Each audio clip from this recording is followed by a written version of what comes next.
as a key area for improvement, calling for enhanced goal scoring and shot practice during training sessions. In a related development, tributes are pouring in for former Heartland head coach Christian Obi, who tragically lost his life in a bus accident involving the team, with the Nigerian football fraternity mourning the loss of a dedicated and passionate figure in the sport. Also, Abiodun Obafemi, Atlanta 96 gold medalist, has urged Nigerians to support new Super Eagles coach Bruno Labbadia, despite criticism over his appointment as the team prepares for the 2025 Africa Cup of Nations qualifiers. Labbadia, a former German Bundesliga player and coach, faces a crucial test in his first two games against Benin Republic and Rwanda.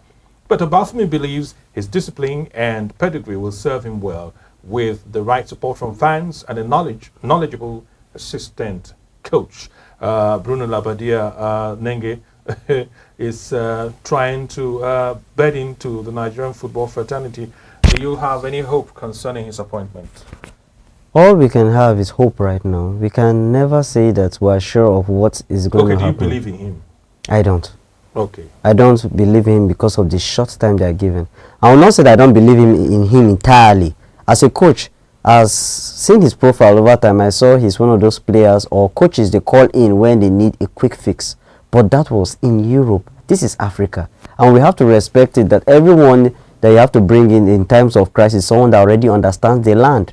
It's not someone that understands. He has coached the national team before. An African team in particular. I'm very specific about African football. Has always coached in Europe. Always in Europe. And it has been club side where you can Bundesliga. Yes, and where you can just buy this, get from academy, get this, get that, and everything is done for you with the money at hand. But here there's nothing like that. It's what you have, resources. But in the good side for him, he's a defensive coach. So I just say that this is Pesero 2.0.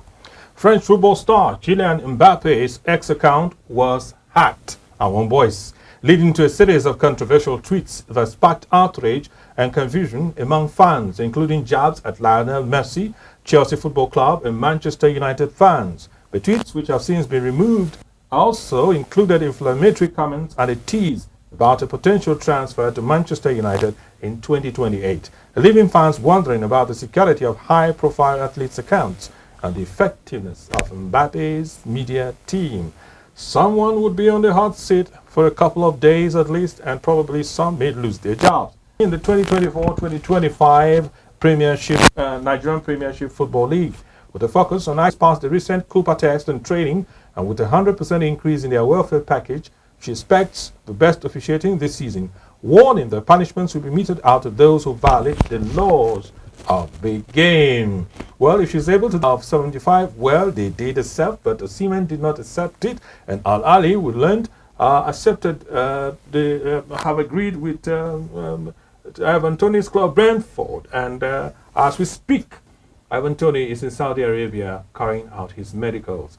And right now, I will bring you updates of what has happened to Victor Osimhen. Chelsea, I learned, are in Napoli negotiating for a transfer, but we'll talk about that more in looking ahead. For now, let's look at the EPL team of the week. Nenge, the goalkeeper of the week over the weekend, has been nominated as David Raya of Arsenal. He made some unbelievable saves. Do you think he's the right choice for goalkeeper of the week? Yeah, I won't say unbelievable, but very impressive. They're believable, but very impressive. Okay. Because when you say unbelievable, that means he broke, he followed out of physics of the human form. But you know that that's good reflexes. I remember that of Watkins. That's why I said after the match, someone asked me, what do you say about this match? Do you think that save changed the game? Everything in that moment changed the game. It gave the Arsenal players more momentum to know that we can win this. I just made Oli Watkins feel like, what have I got to do to score today? You know, after the second goal was scored, guess where the camera was? On the bench. It didn't show who scored the goal, it showed Watkins, like, Oga, now you do this one. After having missed two clear-cut chances. Clear-cut chances. And what was annoying about the first, it wasn't even on target. Okay, for defenders, Christian Romero of Tottenham is part of the defensive four. Defensive three, a back three is the formation for the week. He got a goal from a corner and was a force and dealt with Everton's aerial threat every time. Yes. Romero has been a general in defense for quite a while. Yes, he has. But he has a temper issue and he gives the wrong decision at the wrongest times. He gets to be fouled, to give himself in fouling positions, and it's not definitely. Because Stopping goals and scoring one. He scored one. I watched the header, and it was a bullet. Max Kilman of West Ham was a monster for West Ham. They were under a lot of pressure, and he was like a young Rio Ferdinand, some would say. And they came out 2-0.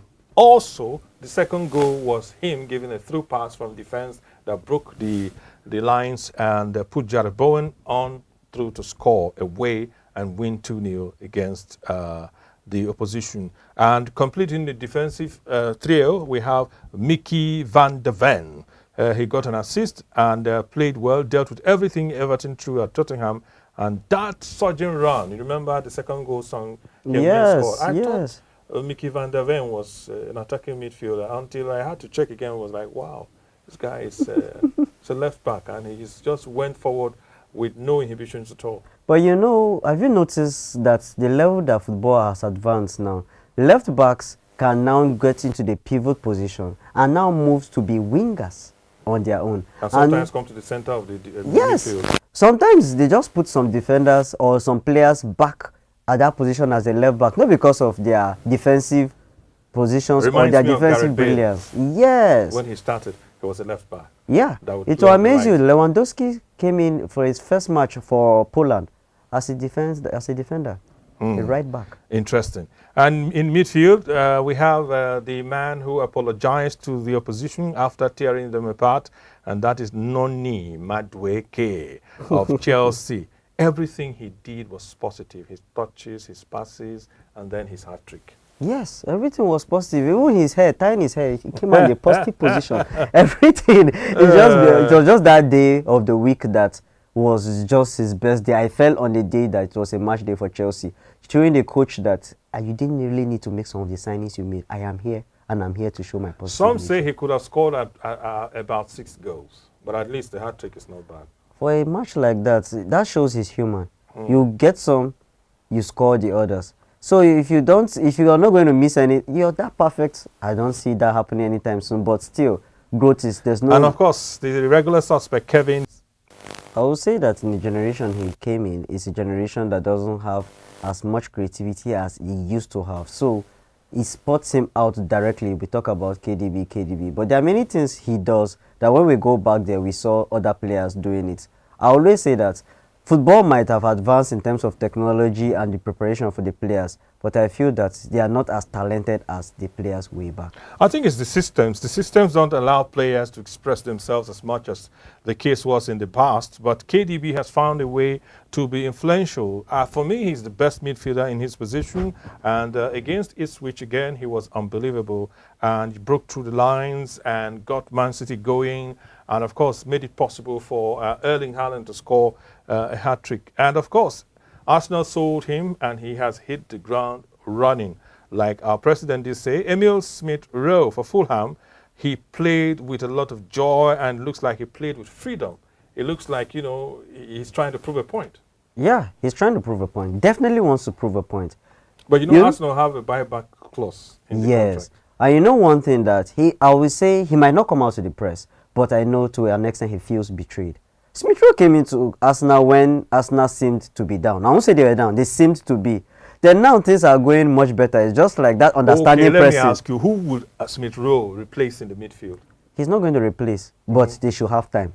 I won't use the word replace. Replace is a very big word. Why I will say so, and I remember a coach saying that you never change a winning team. And yes, Arsenal is winning with their team, but we always complain about one thing, team depth. And at a point, Smith-Rowe last season, I remember I mentioned it. When I listened to a management member of Arsenal's management team, after 2 years of injury and having played only 2 games in 2 seasons, it was difficult to, you know, put him in the starting 11 for a side like Arsenal. So perhaps maybe there was a gentleman agreement to like, okay, go out, instead of loan, we'll sell you off, but there's a buyback clause. You get back in the groove, we are guaranteed to sign you at a bargain price. If it's going to happen that way, and if that's what they said, it's not a bad one. But I like what Arsenal did. They might have not played him, but I like the fact that they sold him. If many coaches have done that to other players, many teams would have not been in the position they are right now. Son Heung-min, best player on the pitch by a mile over the weekend for Fulham. And even though he started out in the middle, he moved out to the left and had a brace. And he told the media that he wants to be the main man for Tottenham going forward. That's not going to be as easy as he said it was going to be. There is only one hurricane. There is only one hurricane. And I've discovered that most teams that are making their spots in the spotlight for football right now build themselves as a team. Yes, there is that man that once the man is clicking, everybody is going to get a good day. And in Tottenham, it's not Son, it is Maddison. For the forwards, moving away from the former midfield, we have Cole Palmer, of course. They say he's very cold. Cole Palmer of Chelsea. He's probably, some people say he's probably the best number 10 in world football at the moment. No. Yes, he's having a good run, but I won't call him the best number 10 because he has not even comfortably. Chelsea fans to catch you in one dark corner. That's why I'm never in the dark. But sincerely, he's having a good run. That's just him continuing from where he stopped last season. But so far, it seems like Chelsea never puts him in a particular position. He seems to be more free. Starting from the first match, I noticed he went back to pick up some balls. And him picking some balls, the wing was now free. Second match again, it still seems like they have not balanced him up to a position that he's going to profit the team and Cole Palmer the way he should. But and we of should course, not in the forget, middle of the attack, Erling Haaland. No one Statistics else. shows that every 9.5 games he gets a hat-trick in the EPL. That has never happened.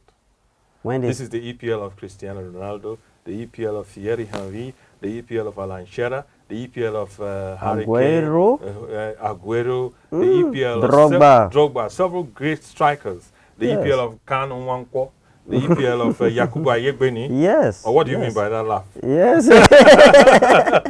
Every 9.5 games he gets a hat-trick. I remember this brings me back to So it's the guaranteed time. to get about 4 hat-tricks in the season. Yes. It brings me back to the time Man U fans signed a petition that Erling Haaland should be tested for not being human. Joao Pedro completes the attack and is the 11th man on the first 11 for the week. Former Watford guy scored a lot of goals there, and he played well this time around as well over the weekend. His goal capped a really good game against Manchester United, a goal that came out of almost nothing around. A lot of defenders were around him, and Manchester United probably felt the game was ending in a draw, and boom, 3-2. Before then, Coached by the Joao youngest Pedro, man like, anyway. he tried his best in that game. And I like the way the coach made everyone show in their team. He showed Manchester United that my boys might be young, but they have something to give. They fought. It was a game of fight. And I saw the game that Manchester United were shocked in what Brighton brought to them. The and aggression. yes, because I noticed each time, even when the goal was scored, when it was 1-1, they never said, you know, normally the small team mentality is 1-1, let us just take this 1 point out. When our time comes, we'll be knocking there, and we get that point. And the manager of the week, of course, is Fabian Hürzeler of Brighton, youngest manager in the Premier League, and beats Manchester United on his home debut. Doesn't get much better than that, does it? It doesn't, but now Brighton Of the week, our spotlight is on one of Benue's finest. Who else but Barnabas Imenge? Imenge is that kerosene lamp that, you know, I don't know how to describe it. I wish our guys in the studio had a kerosene lamp to display to show you what his name meant. Barnabas Imenge, Nigerian football player and manager who played in the midfield and attack for several clubs, including BCC Lions and Lobi Bank Football Club back in the day. He made 8 international appearances for the Nigerian national team, the Super Eagles. His football career started right here in Makurdi with HMB Football Club before moving to other clubs in professional football in Saudi Arabia. He passed away sadly on the 22nd of March in 2021. He's survived by his mother and 2 children, including Barnabas Imenge Jr., who is also a Nigerian football forward. That's our athlete of the week in the person of Barnabas Imenge. Now, we do this the athlete spotlight so that we can bring out most likely a Benue origin, because sometimes we tend to forget, especially our heroes who are fallen. We tend to forget. Those of us, Nenge, who met Barnabas Imenge, man, he was something else. I can say that the name Mingi, he's going to My lighten it up. My So God. if he's even doing something wrong, that wrong thing is My lightened God, up. Barnabas It can't be Imenge wrong. was exceptional. He Then was that's good. exceptional. He was a speedster, just like Dominic Yofa, and we expected a lot from him, but sadly, he couldn't rise to the pinnacle like some of us thought he could. But at least he did so well for himself, and as at the time of his passing, was the team manager, TM, of Lobby Stars of the Nigerian Professional Football League. We'll go for a short break, and when we do come back, we'll take more stories, match of the week. We'll look ahead and, of course, bring you previews of weekend fixtures on Sports Roundup.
You're watching, I beg your pardon, you're watching Sports Roundup. My name is Emmanuel.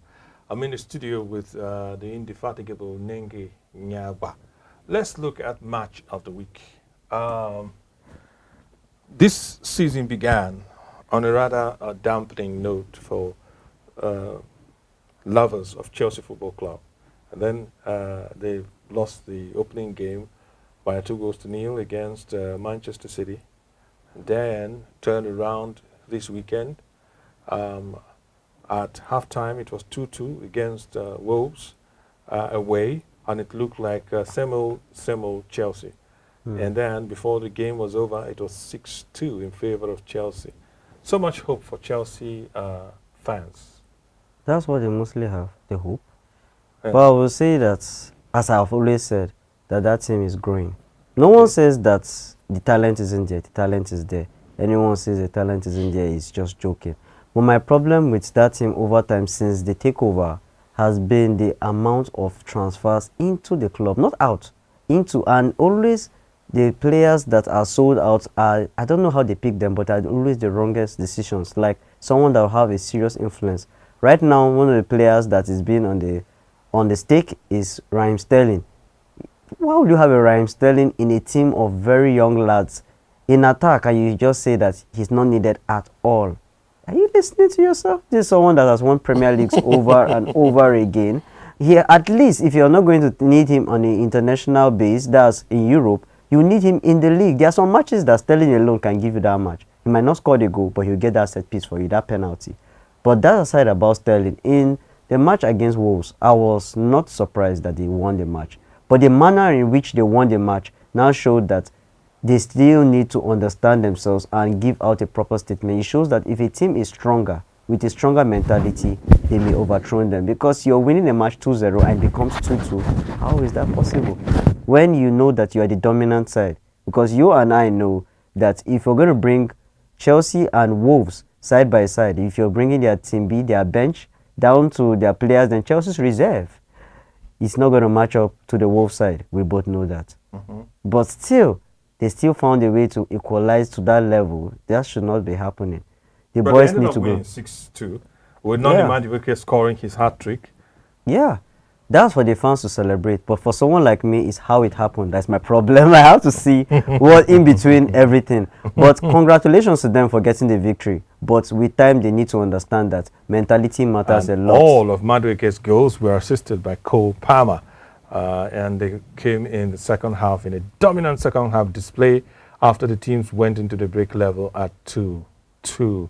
Let's move straight into looking ahead. Carabao Cup. Yes, the 2024-2025 Carabao Cup third round is set to thrill with the entry of 6 Premier League giants: Manchester City, Arsenal, Manchester United, Liverpool, Chelsea and Tottenham Hotspur, who joined the tournament after skipping earlier rounds due to European commitments. The draw has yielded exciting matchups including Arsenal versus Bolton, Manchester United versus Barnsley, and Liverpool versus West Ham, with the tie scheduled for September 16 and 23, promising an intense and electrifying competition.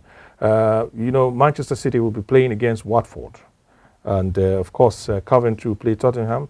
Leicester will play against Walsall. And we have Preston versus Fulham. We also have Everton versus Southampton. And, of course, Brighton versus Wolves, and a host of other games. The Carabao Cup, some teams treat it like a second-hand competition where you try out some of your, especially the big teams. Like Chelsea can afford to field their fourth 11. Very true. That's first 11, second 11, third 11. They can field their. Why do you call the fourth the fifth?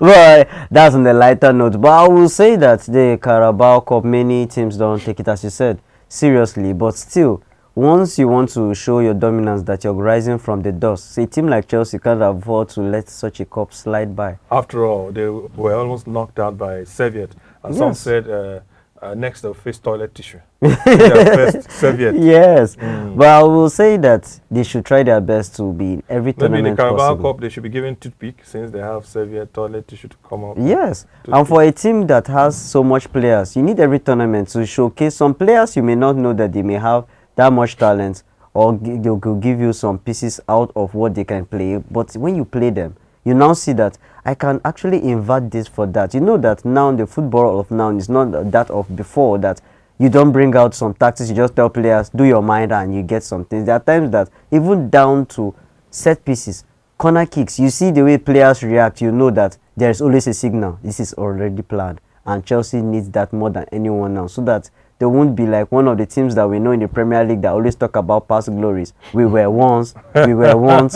That's not what you're looking for right now. Okay, all right. Thank you very much. Before you become like someone who is trending these days for pointing out other people's errors. UEFA has reinvented their continental competitions. And Nenge, UEFA has announced a new Champions League format starting from 2024, that's this season, prioritizing selection based on merit and featuring a unified league competition with 36 clubs. The new format includes 8 matches during the league phase, with teams competing against 8 different opponents, and a revised qualification system with 4 additional spots. The top 8 teams will secure direct qualification to the round of 16, while teams placed between 9th and 24th will participate in a 2-legged knockout phase playoff to earn their spot in the last 16. Somebody said it that the only thing that's going to beat this is further mass. That anytime you look at this, like the tournament is so confusing. And when you see, okay, this person has it. Like I looked at the fixtures. Barcelona's first match is Bayern Munich. Then Dortmund's first match is Barcelona. So when you look at it, you're like, how is this going to happen? Is this one happening here? How is this happening? But I will say that the difference between this and the Super League is just that one was organized by Laporta and Pires, and this one is organized by UEFA. So it's sort of like the UEFA just looked at the Super League and like, okay, this now what you want to carry collect our people. Yes, let's switch it up. And just remove the mat number. Just they just copied it. And the worst part that they copied it and the Super League can do nothing about it. They cancel them. It's so bad. So the lecturer cannot say, no, you cheated. Not at all. It's very bad because what they used against the Super League is the fans, you and I. When they just said it that small teams will not be allowed to get into, everybody say that, what? Lie for here? No. People were revolting, and because of that now the Champions League can successfully do this format, because they knew that if they don't do this format with time, the Super League will come back and fans will accept for it. Because the amount of times they used that one of the levels that they were using for this Super League was the fact that many players and children of nowadays can't play a game and use a team like Las Palmas to play against a Bayern Munich. They want a Bayern Munich versus a Real Madrid, a Barcelona versus a Real Madrid, a Barcelona versus a Tottenham, a Barcelona versus Manchester United.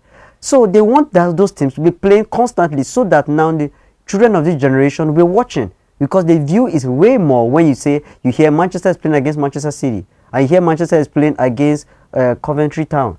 You will just say, Manchester. You already know the. It's only true lovers of the club that might just watch, and some of them may just be checking the scorelines. Or those who bet. Yes, the investors. You never forget the investors. Yeah, investors. That's the correct term. Thank you for correcting me. Now, the Europa League and Europa Conference League formats will also change with adjustments made to the league phase and knockout rounds and a revised calendar to accommodate the new format as well. Let's now look at another game or maybe series of games that will take place. Benin Republic's head coach Gernot Rohr has announced the 25-man squad for their 2025 African AFCON qualifiers against Nigeria and Libya, featuring top strikers Jodel Dosu and Steve Mounier, as well as two debutants. Now, Nigerians are referring to Beninois players as top strikers, top midfielders, because they defeated us. Yeah, that's the before problem. We didn't give a flying hoo-ha about who Benin are calling for a game against us. Former Super Eagles coach will face his former employers for the first time in Nigeria since leaving the job in 2021, and we hope to repeat his team's 2-1 win over Nigeria in June's World Cup qualifiers. There's a problem for the Super Eagles. There's a problem for them because they have lost against this team and they are not prepared to play this match yet. They are not yet prepared. Yes, so you carried over a course and you still did not read. Thank you. And you are going to the exam.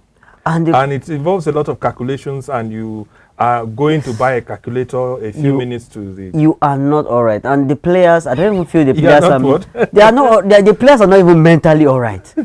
Yes, as a team, they are not all right. We say, if you pass this course, man, see, may I bend. That's the thing, it's so bad. This one, you not even see the lecturer. So you failed yourself. You would go the Gen Z route now and say, if Super Eagles beat Benin Republic, may I see what it costs up? I will say something like that. I see if the Super Eagles getting a draw from that match is going to be something good for them, because I need to see your passport after this show. I need to see your passport. Maybe you are from South Africa or you are from South Africa. Do you know how many times Nigerians have sat in the stadium and seen a lot of what they don't want to see on the pitch? And many times, I don't know what is wrong with the players, but other teams, when they are home, I've seen the little men, the Bafana. Once they are in South Africa and they are playing, they play with blood and sweat. But once the Nigerians are playing, they're just like, another day in the office. I'm just doing my job. After this, I'll get paid after all. If they want, that's how Ozoho could have the guts to tell Nigerians that if easy, well, you man sign you. Let's look at fixtures in the top 5 European leagues. The La Liga upcoming round this weekend kicks off with Girona hosting Osasuna at Estadio Municipal de Montilivi, as both teams aim to start the round on a positive note. Meanwhile, all eyes will be on the highly anticipated El Clasico clash between Barcelona and Real Madrid at Camp Nou, a fixture always filled with drama and excitement. And this season, we have Mbappe. Would he do something to... so far, he has not been the sporting director at Real Madrid yet. So I feel that due to the drop of post and the new environment, he has not really acclimatized to his new teammates. He's used to a team that plays around him. He changes wing at will. But now there is a kid on the block called Vinicius Jr., who has already fit in that role at that Real Madrid team. And Rodrigo, and another young Brazilian with a left foot. Yes, yes. You know that for him to and the young Brazilian who just came as well, first time out of Brazil, scored a goal over the weekend, and he didn't. I choose not to talk about Hendrik. That's the most dramatic player I've seen. Well, after that match, he said Bobby Charlton and Pelé told him he was going to score the goal. Story for another day. Bobby Charlton and Pelé. Okay. Sevilla will host Atletico Madrid at Ramon Sanchez Pizjuan in a thrilling encounter with both teams eager to secure all 3 points and continue their strong start to the season. Valencia will also face Villarreal at Mestalla in a closely contested battle with both teams in good form. In other matches, Real Betis will travel to face Atletico Bilbao at San Mamés. Espanyol will take on Mallorca at RCDE Stadium in a bottom-of-the-table clash. And Celta Vigo will square off against Real Sociedad at Estadio de Balaidos. All teams will be eager to secure victory and improve their league standings in what promises to be an exciting round of La Liga action. In Serie A, on the 30th of August, which is today, a thrilling match between Venezia and Torino at the Stadio Pierluigi Penzo, as Venezia looks to continue their impressive home form against Torino's strong recent record. Lecce faces off against Cagliari on the 31st of August, tomorrow, at the Stadio Comunale Via del Mar. with Lecce seeking to break their 100% home loss record this season against Cagliari's impressive form with 3 wins in their last 4 matches. That is looking at from last year. Weekend's action culminates in a crucial matchup between Lazio and Milan at the Stadio Olimpico on the 31st as Lazio aims to end their 5-match losing streak against Milan, who are yet to secure an away win in Serie A this season. Lyon kicks off the round against Strasbourg at the Groupama Stadium, aiming to build on their recent form and climb the Ligue 1 standings, while Strasbourg seeks to pose a challenge and upset Lyon on their home turf. Brest faces Saint-Etienne at Stade Francis Leblay as they seek their first points of the season, while Saint-Etienne looks to bounce back from recent away struggles and overcome Brest's edge in recent head-to-head encounters. The standout fixture, though, is Lille. They will take on league leaders PSG at the Grand Stade Lille Metropole, with Lille aiming to maintain their perfect start and potentially leapfrog PSG, while PSG seeks to continue their dominance and secure another away victory. Some would say that since Mbappe left, PSG has been unleashed.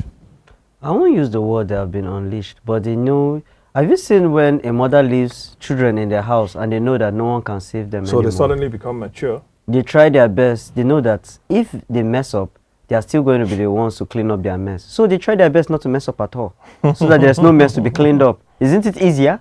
So, but before then, if you notice, Luis Enrique last season tried his best to make that team evolve step by step. Yes, Kylian Mbappe was there, but to an extent, they tried their best to make other players carry a little bit of responsibility. We had Vitinha, we had the Mosquito, that's Dembele, and we even have Bakola, who was quite a big threat to many teams. So it shows that these players already told themselves that this man is going to leave, and when he leaves, I need to have the respect for this team. I need players to believe in me. I need my teammates to accept to send this ball to me any time I say ball. And with that, you can notice that a lot of them have been trying their best. But I know the only big part of the thing that they can't just tackle is the fact that they didn't get a number 9 in Victor Osimhen. I knew that they would have gotten that. That was the only piece that they tried to get missing. But what we say, sometimes your team cannot just be complete. I've noticed that no matter how you buy, there's always going to be a loophole. In the EPL, because we're running out of time, Liverpool boss Arne Slot faces his first major test with a trip to Manchester United, where his predecessor, Jurgen Klopp, won just 2 of 11 away games against their arch rivals. Do you think, Nengi, in 10 seconds, do you think that Man U would defeat or get a result against Liverpool? We start with a clear word, no. Manchester United can't get that. Why? Because I see Liverpool continue from where they stopped with Klopp. Like, it's a structure, and that's why I always emphasize that any coach that understands what he's doing in a team, don't just sign 10 players at once. You just build slowly. You just get a twitch. You twitch a little bit. Look at how it's working. Just the same way when you're cooking. You don't add everything at once and you're pour, then be like, I'm testing. You test, you adjust, you take a twitch. That's for the cooks. Chef Nengi, Tottenham seeks to overcome their recent struggle at St. James's Park, where they have suffered 6-1 and 4-0 thrashings in their last 2 visits, as they face Newcastle in a crucial match for both teams' top 4 ambitions. Well, Tottenham and Newcastle, wow. Arsenal hosts big spending Brighton, one of the 4 teams still with a perfect record, as the Seagulls' new boss Fabian Herzler aims to cause an upset at the Emirates and justify his team's near £200 million spending spree. Nobody's talking about the fact that Brighton has spent a lot, more than even Chelsea. You know why everyone is talking about Chelsea is because Chelsea is already have a deep squad. That's one. And secondly, they are perceived as a top team and they are not getting the results. Okay. So, but other low teams, there are teams that even Nottingham Forest, I remember when they got promoted, they spent a lot, but no one really cared. It's Nottingham Forest. Everyone, I remember I was talking to a friend that loves football a lot. That's our conversations basically. He told me that Nottingham Forest will actually suffer for what they just did. And they did suffer. Arsenal's transfer window will now be complete for some Arsenal fans unless they get a top level striker, is what a lot of people may be saying. Fixtures in the APL, Arsenal Brighton will be 11:30 GMT, that's 12:30 Nigerian time.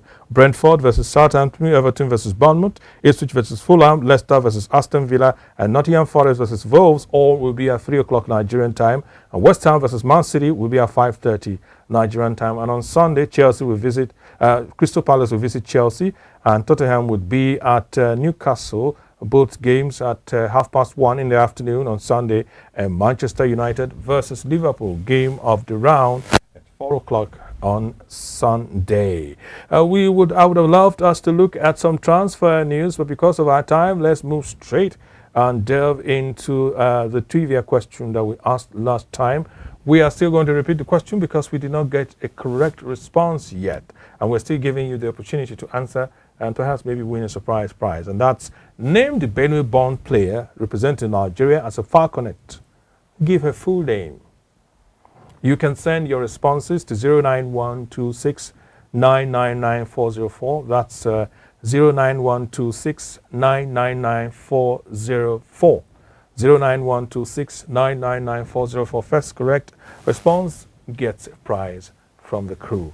And do not forget that you can also comment in the video below on Facebook, YouTube as well, and we'll take it. Thank you so much for being part of the program, Nengi.